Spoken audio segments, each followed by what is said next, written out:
Бір уыс тұз болған оқиға желісімен. Сапар үйленеді деген жаңалық ормандағы өртте қаулап, ауыл арасына тез тарады. Бұл сүйінші хабарға әсіресе Сапардың қос қарындасы Ахлия мен Балзия жүрегі жарыла қуанды. Сапардың алғаш алған әйелі Дананы аты жаман ауру меңдеп, күрес алмаған күйі 3 баланы шиеттей жетім қалдырып, о дүниеге аттанып кете барған. Араға жылдар салып Сапар Шырай есімді келіншекпен танысады. Бұрын есік көрген әйел ер адамның бабын қалай тауып, көңілінен қалай шығуды жақсы білетін. Бірнеше рет кездесіп жүріп, Сапар Шырайды ер жетіп қалған 2 ұлымен бірге алуға шешім қабылдайды. Екеуі бір-бірінің алғашқы некеден туған балаларын өгейсітпей, бөліп жармай, өз баламнан кем көрмеймін деп уәделесіп, барлығы бірге тұратын боп келісті. Боларынан боладысы қызық дегендей, той бір күнде зу етіп өте шықты. Шырай ерзаты мен нұрзатын алып, Сапардың үйіне көшіп келді. Үйге кірген бетте бірден көзге түсетін төрде ілулі тұрған Дананың портреті Шырайдың жүрегін зырқ еткізді. Бірінші әйелін әлі ұмыталмағаныма деген арам ой сумаң етіп, суретті алғызып тастағысы келсе де, қайтыс болған адамнан қызғанудың жөні жоқ шығар деп сабырға келді. Келе сала заттарын жайғастырып, үйді мұнтаздай етіп тазалады. Тойдан кейін келімді-кетімді кісі көп болды. Шырай бар тәттісін сол қонақтардың алдына тосып, дастарханын жайнатып, Сапардың қас-қабағын бағумен болды. Ақ көкелеп алдына түсіп, құрақ ұшып жүгіріп жүрген жаңа келін, кіші қызының қолында тұратын қайнатасының да, қос қайынсіңлісінің де, бүкіл туған туыстың да көңілінен шықты. Киімінің мойын ойығы омырауына дейін түсіп тұратын, сырт келбетіне көп көңіл бөлетін аққұбаша келген ажарлы әйел, ауылдағы сүр бойдақтардың да аузының суын құртатын. Той болатын уақытқа қарай жоспарланған еңбек демалысы аяқталып, Сапар қалаға 15 күндік жұмысына кетті. Шырай өзінің 2 ұлы Ерзат пен Нұрзатқа және Сапардың 3 баласы Ақгүл, Ықылас, Шахназға бас көз болып үйде қалды. Ағасы жоқта жаңа түскен жас жеңгесін жалғызсыратпайын деп Ахлия 2 баласын ертіп қонақ боп келетін. Шырай қайынсіңлісі мен жиендерін құшақ жая қарсы алды. Өзі шебер дайындайтын шашпа палауын жасап, тәтті-пәтті әкелуге дүкенге жүгірді. Мол қылып сүтін қатып, қоюлап шай ішіп жеңгелі қайынсіңлі дастархан басында сырласып ұзақ отырды. Жылы ұшыраған жеңгесіне Ахлия бар сырын бүкпесіз ашып айтты. Кеш қарайып үйіне кетуге жиналған Ахлияға Шырай қонып кет деп қолға салды. Орталарына жаңадан қосылған Шырайды жақсы көретін жиендер де «Я, қонайықшы» деп шу ете түсті. Әкелерің ұрсады ғой деген Ахлия балалардың көңілін қимай, оларды бір күнге нағашысының үйіне қалдырып, өзі үйіне қайтты. Ертесіне үйіне оралған Ахлияның балалары: «Анашым, Шырай әпке керемет кісі екен, тек өзінің балаларына ұрсады, ықыластарды қатты жақсы көреді. Шахназ екеуі шулап, ойнап жүрсе де ұрыспай, жаным деп еркелетеді. Ал Ерзат пен Нұрзатты ұрып тастайды» деп балалық балаң көңілмен көрген-білген айтып келді. Бұл сөз Ахлияны ойландырып тастады. Жұмыс күні аяқталып, Сапар үйіне 15 күнге демалысқа келгенде Ахлия оларды қонаққа шақырды. Жаңа басталған жұбайлық өмірдің қызықтарын айтып отырған Сапар: «Шырай кейде мені көргенде қобалжып кете ме? Әйтеуір 2 жұмыртқа қуырса, бір уыс тұз салып береді. Ішінде жұмыртқасы қайсы, тұзы қайсы, ажырата алмай қаласың» деп күледі.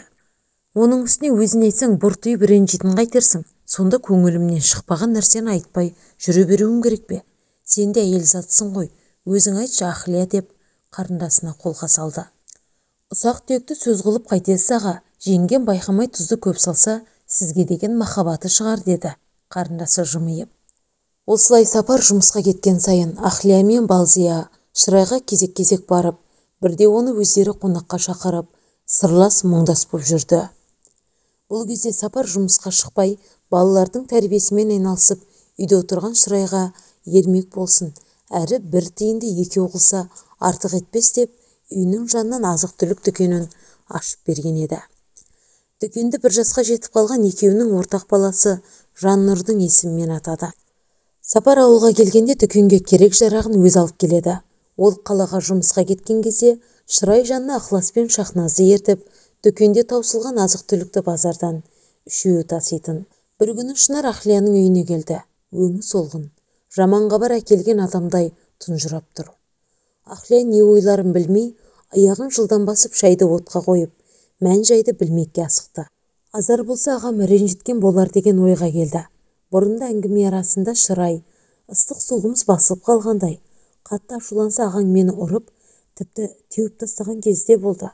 Бірақ бәрібір менен теріс айналған емес. Қайта кешірім сұрап, түк болмағандай татуласып аламыз деп күліп отырып айтатын. Ахлия түстенуге келген күйеуін жұмысына жөнелтіп, Шырайды әңгімеге тартты. Ой Еркежан, саған қалай айтарымды, неден бастарымды білмей отырмын дейді Шырай. Ерзат пен Нұрзат қалаға оқуға кеткен соң, дүкенге азық-түлік алуға Ықылас пен Шахназды ертіп кетуші едім. Алған тауарларымды көтерісетін күштері болмаса да, балалар тірлікке ертелек араласа берсін, бар жоқтың не екенін біліп, ақшаның оңай келмейтінін ұғып өссін деген ойым еді. Оларға оң тәрбие берем деп жүріп, өзімнің басым бәлеге қалады деп ойладым ба. Қысқасы, сауда орталықтарына, базарға барған сайын Ықылас ұрлық жасайтын байқадым. Бір емес, бірнеше рет ұстап алдым. Ұрлығыңды ғой әкең айтам деп қорқытып та көрдім. Ұрсып та, жай айтып та байқадым. Нәтиже шығарар емес. Не істесем болады? Бір нәрсе ұрлайтындай мен оларды ештеңеден тарықтырып жатқан жоқпын. Не ішем, не жеймін демейді. Дүкенде тұр, қалағандарын алады. Туған шешесінің қолының сұғанағы болған деп естуші едім. Қан деген жібермейді екен ғой. Әкесін айтып жағдайды ушықтырмай тұрып, алдымен өзіңмен ақылдасайын дедім. Ахлия ағасының баласы туралы мұндай әңгіме естимін деп ойламаған. Отырған орнында қалшиды да қалды. Тіпті не дерімді білмеймін. Әкесіне айтпағаныңыз дұрыс болған. Жасөспірім кезге енді жетіп қалды. Ағам қандай жаза қолданарын кім білсін. Ықылас өзіне бірдеңе істеп қойып жүрмесін. Сіз де қыспақ қалмай қоя тұрыңыз. Асықпай ойланып, ақылдасып шешейік деді Ахлия, аздап өз-өзіне келген соң. Бір күні Ықылас Ахлияның үйіне алқынып, жүгіріп жетіп келді. Білегінен қан тамшылап тұр екен. Ахлия бірден тамырын кеспек болған ғой деп ойлап, жан ұшыра жанына жүгіріп барды. Ықыластың қолын таңып болғаннан кейін ғана Ахлия өз-өзін сабырға шақырды. Білгісі кеп бара жатса да, баланы алқымнан алмай, не болды деп сұрамады. Байыппен отырып шайын берді. Ішіне ел қонған соң әңгімені Ықыластың өзі бастады. Әпке, мен енді ол үйде тұра алмаймын. Сіздермен бірге тұрсам бола ма? Әрине болады, бірақ неге? Анау Шырай деген менің қолымды пышақпен кесем деп қорқытты. Бүгін қатты ашуланып, кесе алмайсыз деп едім, міне тіл тастады. Ол айтқанын тыңдайтын Ақгүлді ғана ұрмайды, оған тек ұрсады. Ал Шахназ әлі кішкентай ғой, кейде не айтқанын ұмытып кетеді. Сондай кезде оңдырмай сабайды. Қарындасымды қорғаймын деп мен де таяқ жеймін. Екеумізді даладағы әжетханаға қамап қойып, бір күн бойы шайтамақ бермейді. Әкем үйде болған 15 күн ғана өміріміз өмір. Ол кезде ана жалмауыз кемпір өзгеріп кетеді. Бізді өтірік құшақтап, сүйіп, еркелетеді. Әкемнің жұмысқа кеткеннен бастап үйіміз түрмеге айналады. Ешкім артық сөйлемейді, күлмейді, тіпті диванға да отырғызбай бетіне пакет төсеп қояды. Біз кірмесінде барлық бөлменің есігін кілттеп тастайды. 6 бөлмелі үйде емес, бір бөлмеде тұрамыз біз. Бәріміз ас үйде шай ішіп, сол жерде ұйықтаймыз. Бірдеңе болса, оқтауын ала жүгіреді. Кеше Шахназға ыдысты дұрыс жумадың деп айғайлап, ұзын шашын тықырлап алып тастады. Әкеңе шашына бит түсіп кетті деп айтасыңдар деді. Шашына тимеңіз деп араша болып маған сені әкеңе ұры деп айтамын дейді. Ал негізі ұрлықты өзі жасатады. Күн ыстық болса да жең ұзын киім кигізіп алып барады. Әр дүкенге кірген сайын шампуньді жеңіңе салып ал, төс қалтаңа қалбаса салып алып шық деп көп затты ұрлатады. Қарсылассаң үйге келген соң аямайды. Үнсіз тыңдап отырған Ахлия осы уақытқа дейін неге айтпадың дейді. Біреуге айтсаң одан әрі қиналасың дейді. Әр нәрседен ілік тауып, Шахназ екеумізді күн сайын қорлайды. Мен енді ол үйге жібермеңізші өтінем. Ахлия ұзақ ойланады. Шырайды сотқа беріп аналық құқығынан айырғысы келді. Алайда інісінің сөзіне өзі кәміл сенгенімен, оны құр сөзбен айтып, ешкімге дәлелдей алмайтынын түсінді. Талай таңды көзбен атырып, бір-бірінің үйіне қонғанда сыр шертіскенін, айтқан сөздерін есіне түсірді.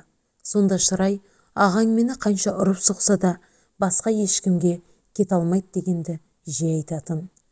Басқаларға мойын бұрмасын деп өз күйеуіне өзі дуа жасататындар да бар екенін Ахлия бұрыннан естуші еді. Осы жағдай ойынан кетпей, басқа малы қалмай, бақсы балгердің есігін аралап кетті. Ойлағаны алдына айдай келді. Бәрінің айтатына бір жауап: күйеуіне жасаған дуаның қуаты күшті, біз қайтара алмаймыз.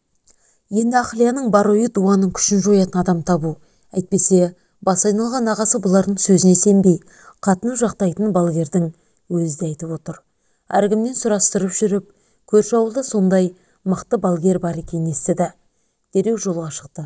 Алдына кіріп еді әлгі кісі болған жайдың бәрін өзі айтып берді.